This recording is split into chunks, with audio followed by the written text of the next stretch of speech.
Hey guys, Jim Rose from RPM Dynamics here. On this video, we are going to show you how to load contributions into pop groups, Vca'S, mute groups, things such as that, using this ginormous touchscreen that Midas has put onto the HD96. Super easy. In top of the toolbar here, there's a tab called Groups. When we click on that Groups tab, it opens up a window. We have an option of pop groups, VCA groups, mute groups, and talk groups. For my VCAs, for the show file that I'm going to be using on the rest of this playing around on the console here, I have labeled a bunch of my VCAs for the instruments on the multi-track I have sitting here that I'm going to be using on the console.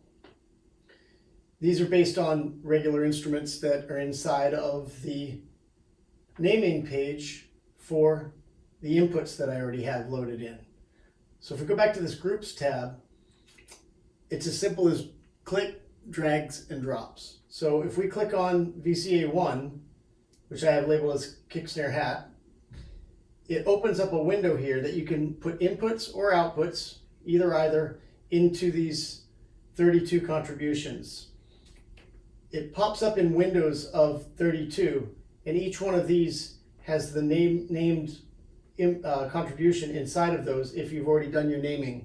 So I'm going to go back to inputs 1 to 32, and if I look at this list that I have in here, I know that I'm going to my kick, snare, hat group. So I'm going to go kick 91, kick 52, snare top, snare bottom, snare 2, hat. Right? Go to my toms group. I'm going to go rack, floor, and throw my overheads in there.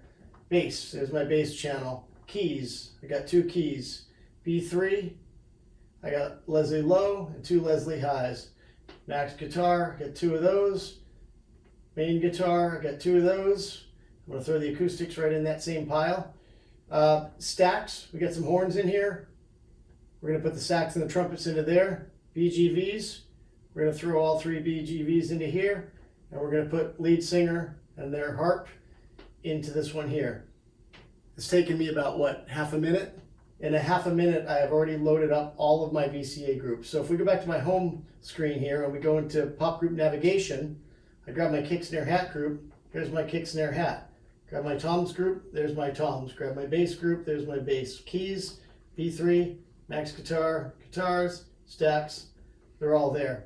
Literally took me about a minute to load all of those things in. Another thing while you're in this Groups tab, if you don't like where things live, you can actually drag and drop these things, these contributions to different positions inside of there. So if we go back to the home screen and we go to this kick, snare, hat, you'll see that the things I moved to the specific fader bank and places that I put them into. If you have groups that have open holes, there's an option to remove the gaps, which will move everything back to the starting point. There's also an option to change the order of what they go into. If you don't like the instruments that are in here, you can simply click on the instrument and it'll pull it back out. We'll put those 2 back in. Or if you want nothing in there, you can click on the empty box here, empty group. But this one here, you have to hold your finger. Anything that is destructive to audio on this console, when you hit those buttons, you'll notice there's a ring that spins around it. And until that ring spins around it, the function does not occur. So I took everything out of this group, which could have been destructive audio.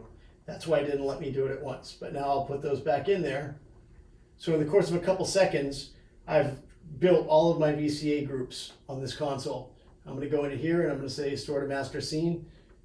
All of that's stored in the console. So it took me about a minute to load all of my VCAs into this console. It's really, really simple to use based on what Midas has done with the multi-touch touchscreen they have on this console.